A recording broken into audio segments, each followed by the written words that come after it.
Firstly, thank you for joining today's webinar. So today's webinar is going to be on optimizing return to work outcomes, a holistic framework using the biopsychosocial model.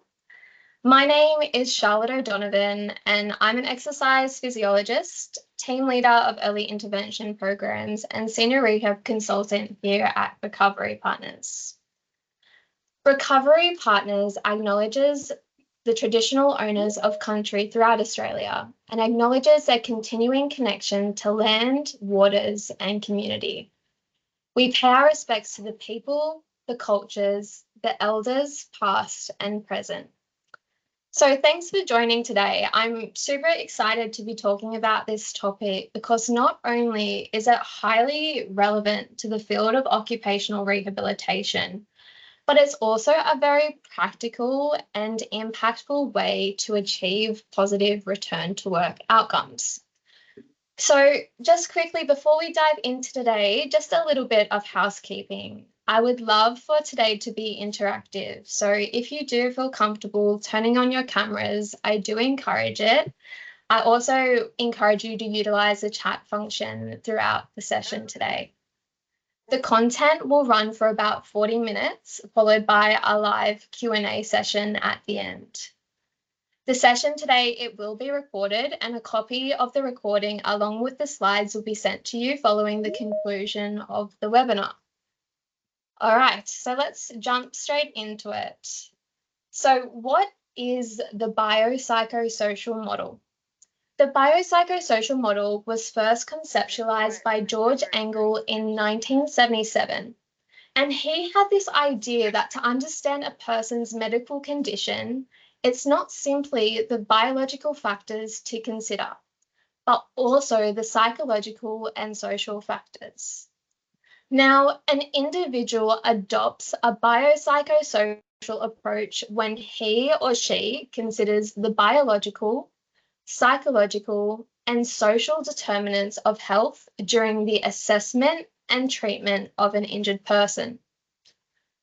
This model is widely recognized, so much so that it forms the second principle of SIRA, or the State Insurance Regulatory Authority's clinical framework for the delivery of health services. And this, to me, it really emphasizes that health professionals should be adopting this approach as part of their assessment and interventions. Now, I would love to make this interactive, and to get you thinking, I'm going to start saying some factors that might influence someone's recovery and return to work. So I'm going to say a factor, and then if you could utilize the chat function or come off mute, I'd like you to try and categorize them into one of the three categories that you think best fits. So the first one is self-esteem. So if you could utilize the chat function to say whether you think it falls under biological, psychological, or social, that'd be great. Exactly right. The chat's popping off, which is good. The next one is family. Which umbrella do you think it falls under? Good. Yes, social, correct. Next is coping skills.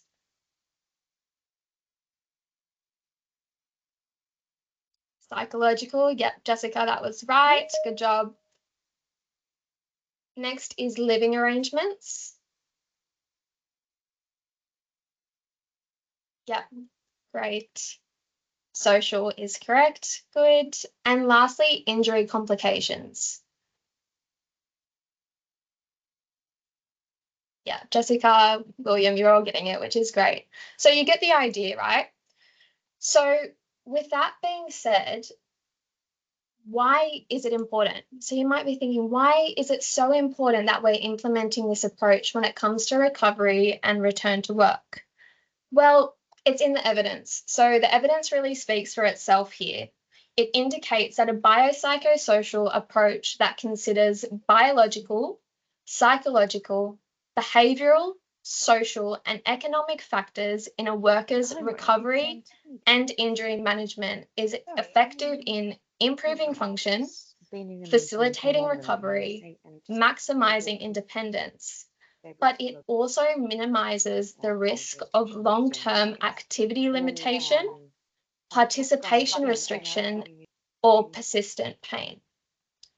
Together, these factors, when managed, contribute to safe, durable, timely return to work outcomes.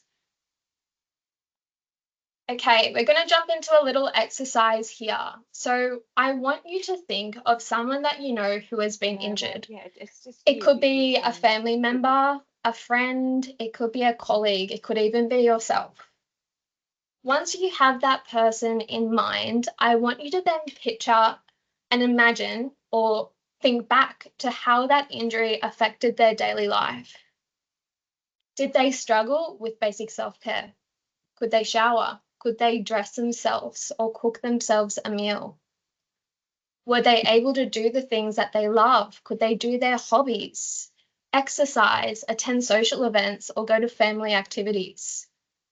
What about just getting around the house, getting around independently? Could they drive? Could they mobilize stairs? Did they maintain their independence? In occupational rehabilitation, it's so easy to develop tunnel vision and focus purely on return to work. But recovery is so much more than that.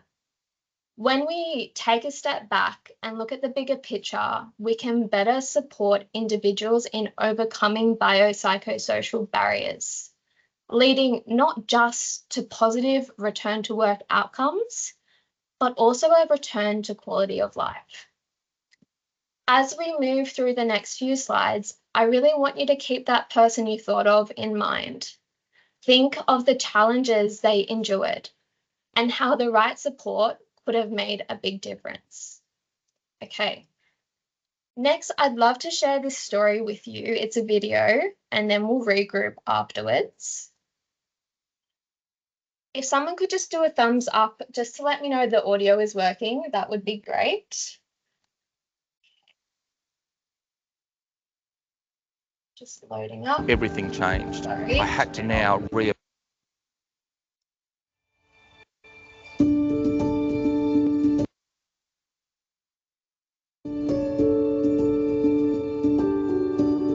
Thank you.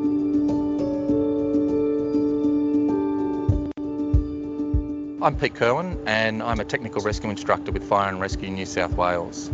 My job involves training up and assessing firefighters to undertake rescue, including motor vehicle rescue, rope rescue, and other places where people get themselves trapped or stuck. In 2003, I was responding to a motor vehicle collision in Sydney and had an accident with a bus where I sustained some injuries to my back. The following year, I was assisting in a major counter-terrorism exercise and further injured my back to the point where I was no longer able to be on full duties. As a young firefighter, I had my whole career path planned out. And then when I was put on permanent light duties, everything changed. I had to now reevaluate what I was, who I was, and where I was heading. During that time, I was suffering from depression and anxiety. On the way home from work, I would be depressed, and I was suffering from anxiety about heading back to work the next day. And a colleague had come to me at one point and said, "I don't know what to do for you, but what can I do to make things better for you?" And it was something that had stuck with me from that point.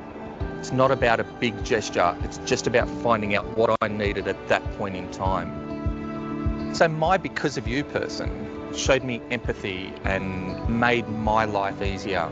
She gave me the space and the time. I never felt rushed, I never felt pressured. If I was having a bad day, that was okay. So for me now, I've recovered from my mental illness, my depression and my anxiety. I wouldn't want to go through again what I went through, but it's taught me some amazing skills, both personally and to support other people.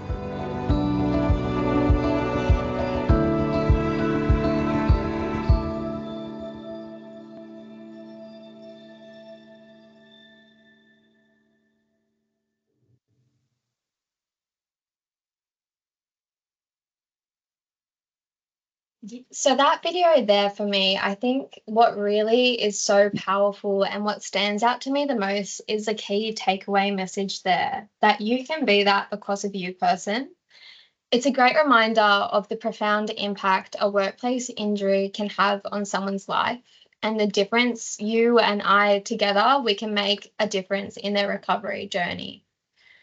So now that we've sort of gone through the biopsychosocial model, let's talk about how to identify biopsychosocial risk factors.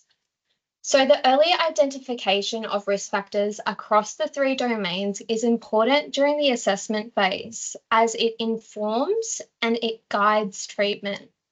Now, poor outcomes for an injury can sometimes be explained by biological factors, such as a serious medical condition or complications that come with. However, psychosocial risk factors often contribute to poor outcomes for injured people, so they're not to be overlooked. Risk factors, they can be classified according to the FLAGS model, which describes the factors that can impede recovery and independence. As per the image on the screen now, you can see the different risk categories or coloured flags and examples of each. Now, this information can be gathered through comprehensive history taking in the initial stages of a workplace injury. So that could be through many modalities. It could be through a worksite assessment. It could be through a casual conversation with the injured worker. There's also a lot of tools out there that can assist in the identification of these barriers, like questionnaires. Two that I lean on often is the Cerebromusculoskeletal Pain Questionnaire and the DASS, the Depression, Anxiety and Stress Scale. Now, I want you to think back to that person that popped into your head when I asked you to think of an injured person a minute ago. Now, I understand it may or may not have been workplace related, but I want you to have a look through this table on the screen and some of the things that we've discussed about. I also encourage you to think of other biopsychosocial risk factors that can impact recovery. And I'm going to ask you now if you did identify one or more factors that impacted their recovery or the return to work, to pop it into our poll, which should now be in the chat. So I'll give you a minute to have a think about it. And then if you could pop your answer into the chat, that would be great.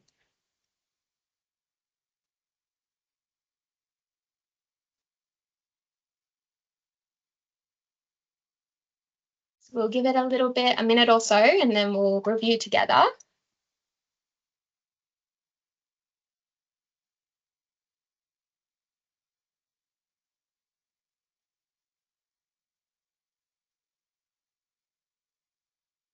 See the numbers adding up there.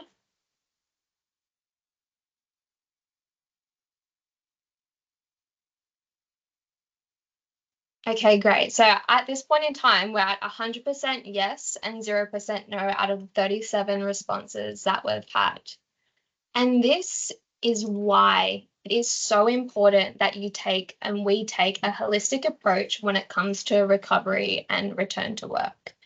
It is super rare that someone has no biopsychosocial factors at all when navigating an injury. So now that we've talked about identifying biopsychosocial risk factors, let's get into how do we manage it. We need to develop a treatment plan to address these factors. And not only that, but we should be constantly monitoring and reviewing these flags or barriers throughout the duration of a claim so that the plan can be amended accordingly. Now, there's such a wide variety of risk factors, and unfortunately today we just don't have time to go through each and every single one. However, we will touch on each domain, and I'll provide you with a few resources that you might find beneficial in the future. So the first domain that we're going to look at is biological.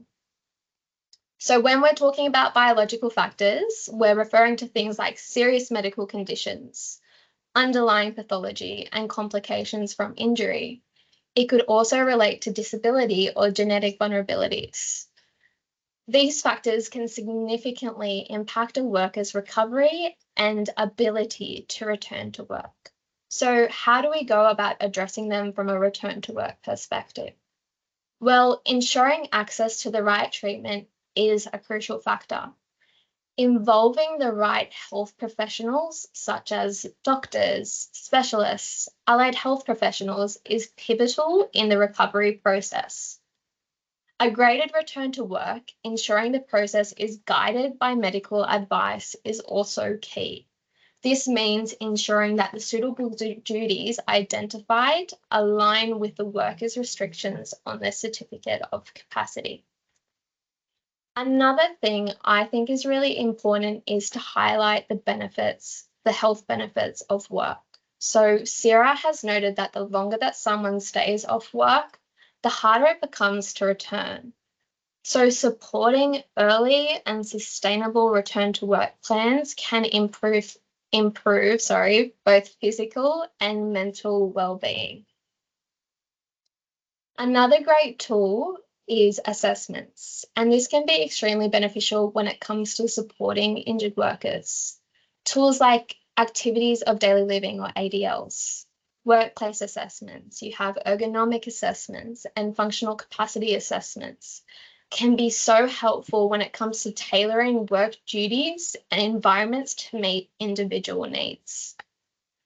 By focusing on these types of strategies, we can effectively address biological barriers and create the best possible conditions for a successful return to work. Okay, jumping into the next domain, which is psychological, because recovery isn't just about the physical injury. Sarah has confirmed that responses from a national return to work survey in 2018 indicated that 1/3 of New South Wales workers thought they would be treated differently by people at work if they submitted a claim.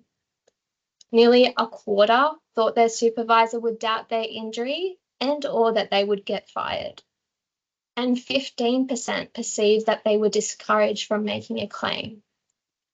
Now, that data to me really reinforces the need for education and for employers to develop a positive culture where workers can be supported, enabling the reporting of injuries and support through their injury rehabilitation.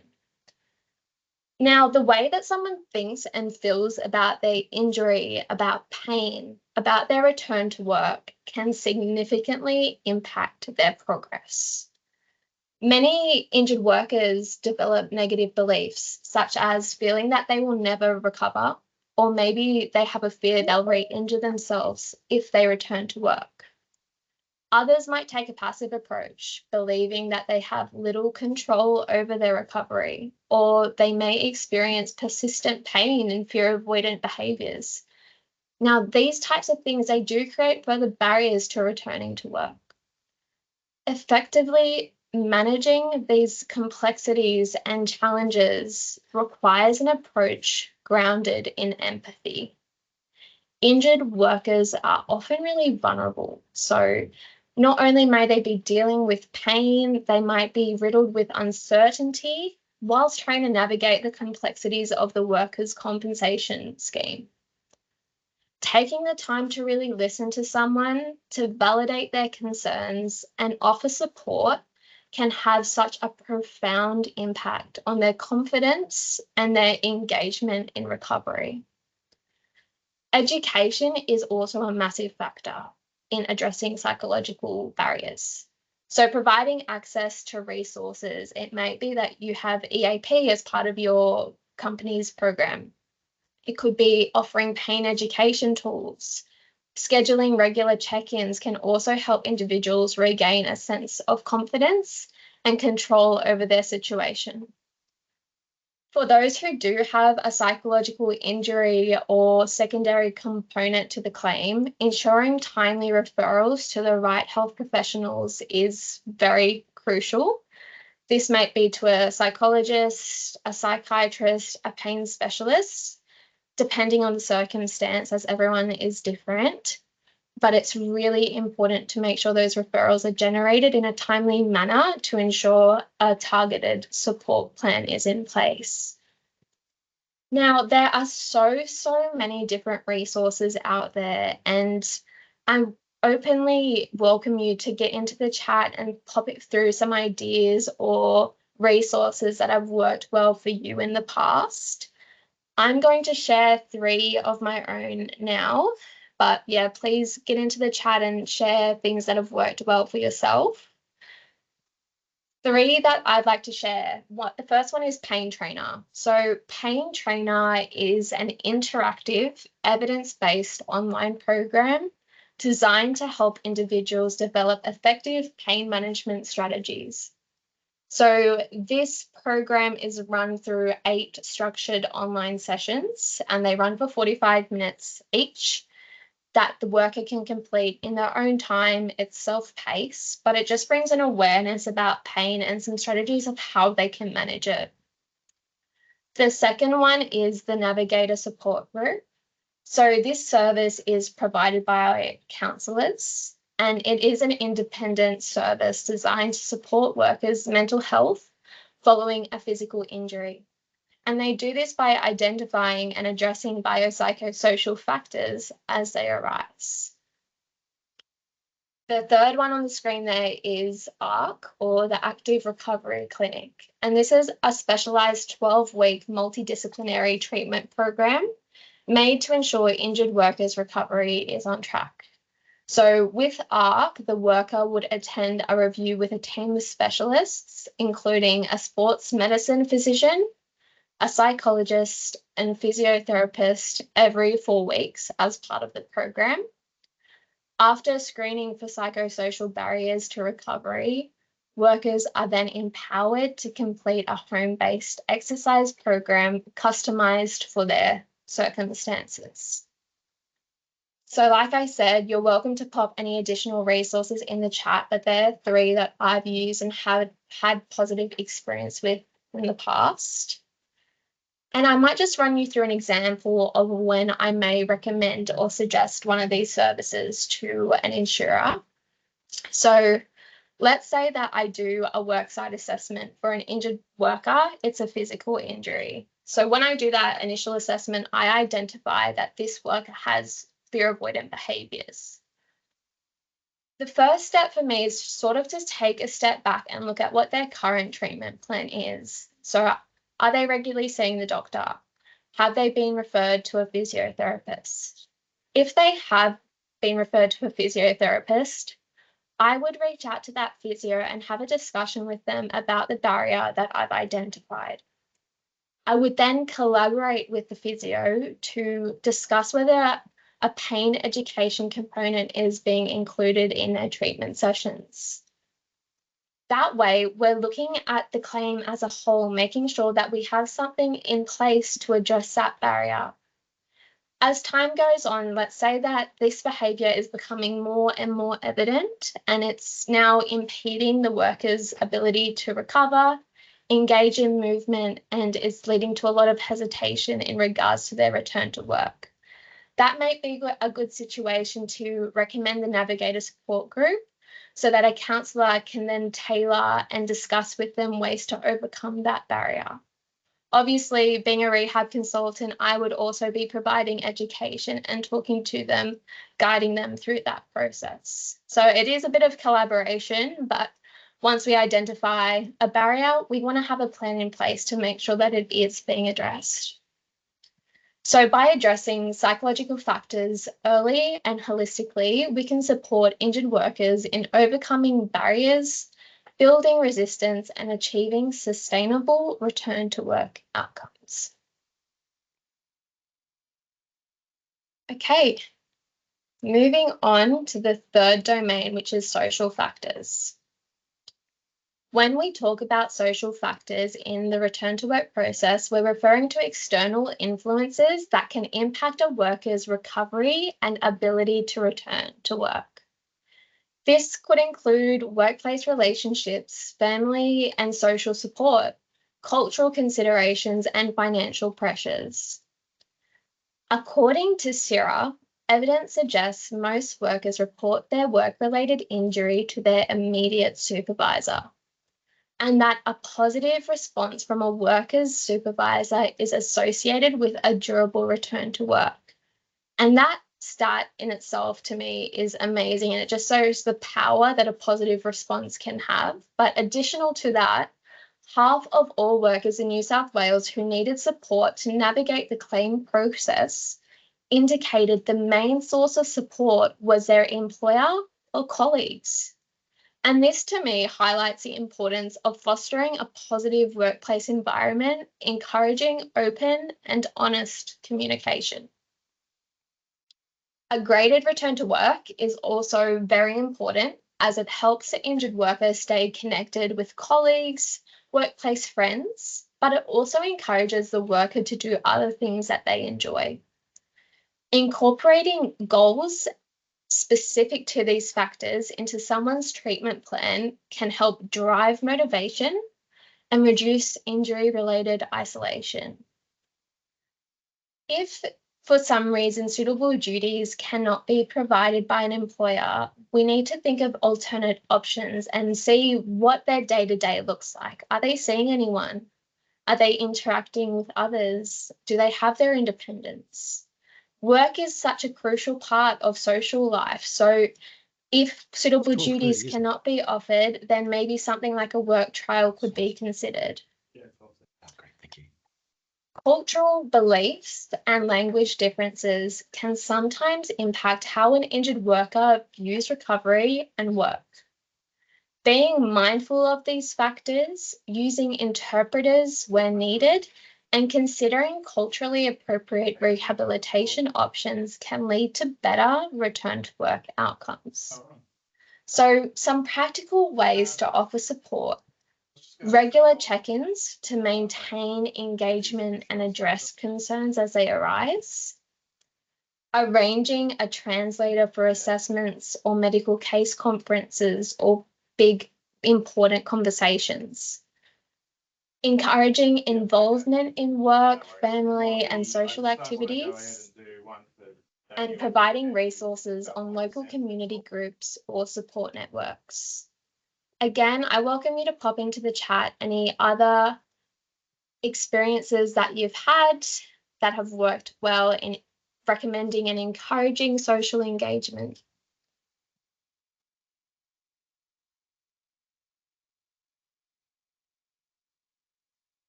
So I'll give an example of when I've used one. So at times, I may be referred a claimant who is non-English speaking or English is not their first language. Once that information is obtained, I should be looking at that person holistically. So firstly, is there maybe a better suited rehabilitation consultant within Recovery Partners that speaks that same language? If that's the case, it may be better placed with them to make sure the line of communication is very clear, that injured worker is supported and understands the information being delivered to them. If they don't speak English, making sure that their treatment providers are also aware of that. If they do need referrals throughout the duration of the claim, like a psychologist or a physiotherapist, looking for providers who speak their language is so important. A lot of information can get lost if it's not done in the right modality, so we want to make sure that they're understanding the complexities and the nature of the claim and ensuring it's delivered in a way that they understand. Community groups, there are so many out there, so many great ones as well. It could be related to the workers' hobbies, their interests. I know a really big one called the Men's Shed is very highly regarded and has had some great success stories through there. So if you haven't heard of that, maybe look into it as a potential option. Okay, moving on to the next slide, we're moving into employer workplace considerations. So employers should be aware of their workers' compensation and return to work obligations. Workplace return to work programs provide clear guidelines to prepare for and respond effectively to work-related injuries. Proactive compliance ensures smoother transitions and ultimately better outcomes. A big part of this is making sure that managers and supervisors are across return to work processes, so that if someone does present as injured, they know what to do or who to contact. But also as a preemptive measure, being aware of the different support services offered. So it might be EAP or different mental health supports in place, or even workplace adjustments that can be created to ensure an inclusive and understanding work environment. Now, a workplace that promotes recovery through good work makes a significant difference in return to work success. A strong return to work culture is one where recovery at work is encouraged and it's supported. One that workers feel safe discussing their recovery needs. One where employers prioritize early and sustainable engagement. Consistent and transparent communication between the worker, the employer, and their support team, their stakeholders, is essential. Regular check-ins, acknowledging progress or achievements, and being flexible with recovery needs, it really helps to strengthen trust, rapport, and ultimately their engagement in their rehabilitation and journey towards pre-injury duties or return to work. Something else to consider is the engagement of external return to work providers like recovery partners. Having us involved, it can really help streamline communication. It can help coordinate treatment, communicate with stakeholders, ensuring everyone is on the same page, setting clear expectations of what's required of each stakeholder, whilst ensuring best practices are being implemented. Ultimately, we're able to support the worker and the employer navigate the return to work process. Okay, so that's it. We're moving into our questions and answers now. I did have one come through earlier, which I might answer first. I'm just going to pull it up.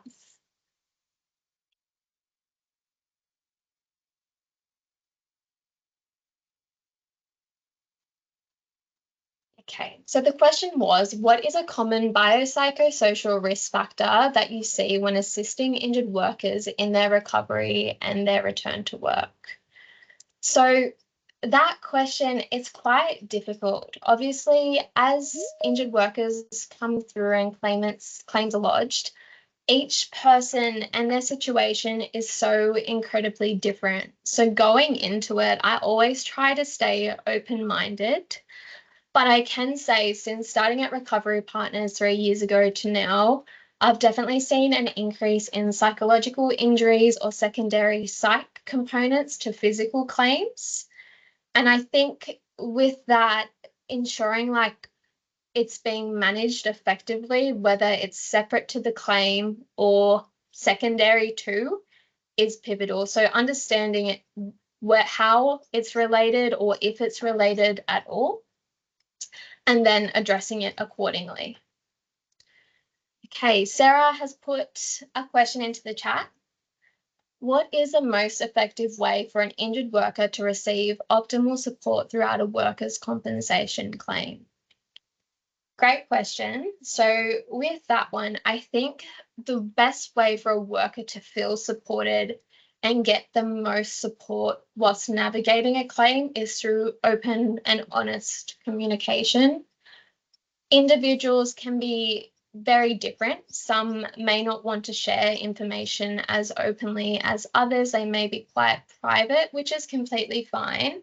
But when they do open up to you, to really listen to them and to encourage them to lean into their different stakeholders. So having communication not only with the rehab consultant, but the employer, the doctor, the allied health professionals, the case manager, will be able to tailor the rehabilitation plan best to suit that individual. Yeah, so it's all about communication and ensuring they're understood.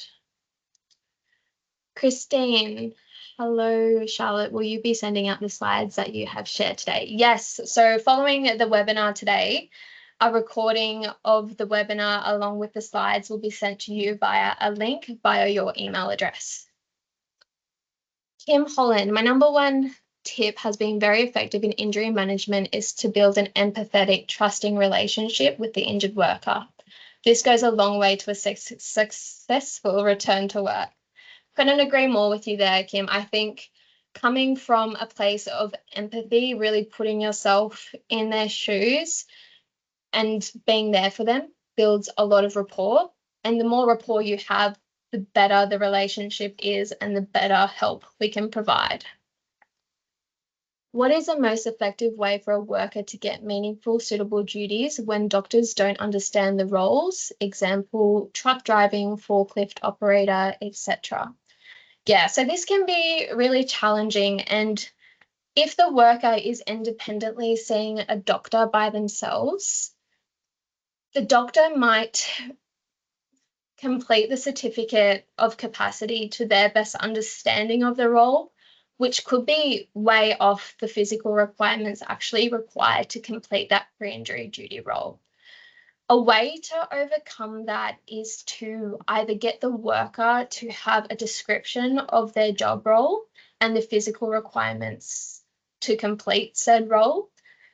At Recovery Partners, we do worksite assessments. So we would go through and analyse each task and the physical demands accordingly, and then present that via a return to work plan and give them an overview of our findings.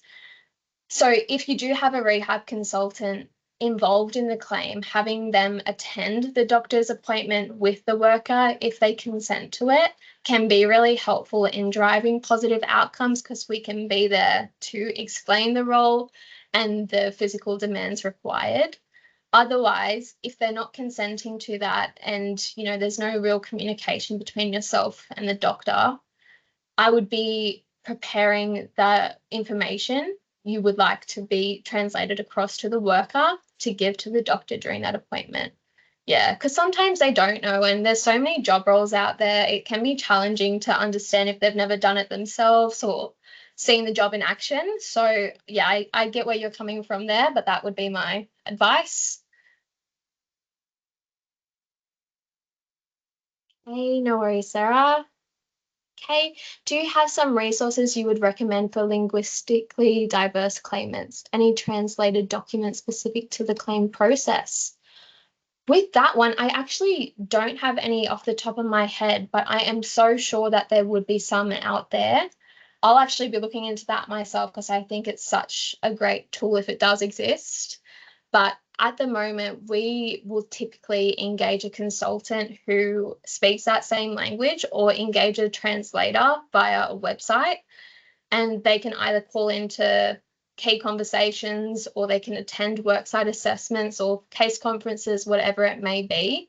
So that's how we've overcome it, or I have overcome it in the past. But if a document like that doesn't exist, it definitely should. So great idea. Okay, increasingly with the cost of living situation, injured support workers are managing financial concerns. What is the most effective way to support workers experiencing this? Yeah, so with workers' compensation claims, sometimes there can be financial stresses related to that if they're off work for an extended amount of time. With financial stresses, you can connect them with different services. So there's a lot of websites out there that will provide free financial guidance. So maybe connecting them with that. Otherwise, trying to find suitable duties within their capacity or alternative roles that they could be doing within their medical advised restrictions could be an option, but I understand that the cost of living is going up and it can definitely be stressful for those navigating claims. So yeah, it's a great question. Okay, then Deborah's put in, does anyone have a good resource for advice on return to work and recovery for neurodivergent IPs, predominantly with ASD? Now, I don't, but if anyone does, please pop it into the chat. It'd be a good resource for us all to look at. So thank you for your question, Deborah. Hopefully someone has something for you there. Now, looks like the questions are slowing down. Oh, we've got two more. How would you address lack of motivation to return to work? Yeah, so with motivation, it can be quite challenging to overcome. The first step, I would say, is trying to understand the worker and understand what the barriers are that are leading to a reduced level of motivation. And understanding as well, like whether that motivation is purely just towards return to work or if it's hindering other life factors as well, like social engagement, engagement in social family activities. Are they staying at home and not interacting with anyone?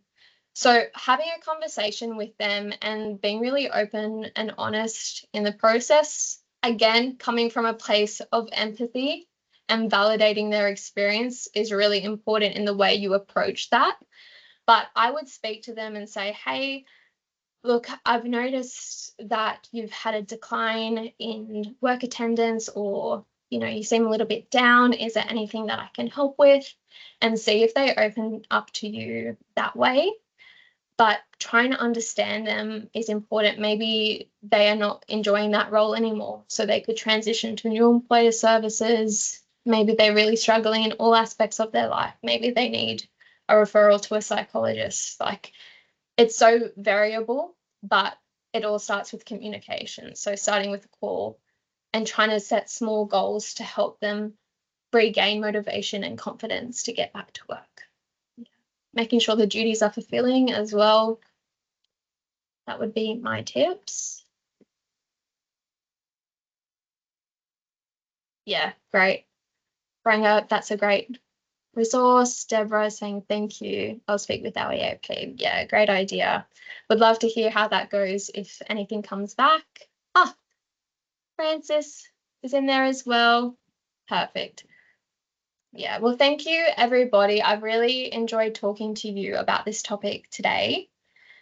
Before we do wrap up, I did want to announce that there is a $100 Prezi voucher winner for attending the webinar today.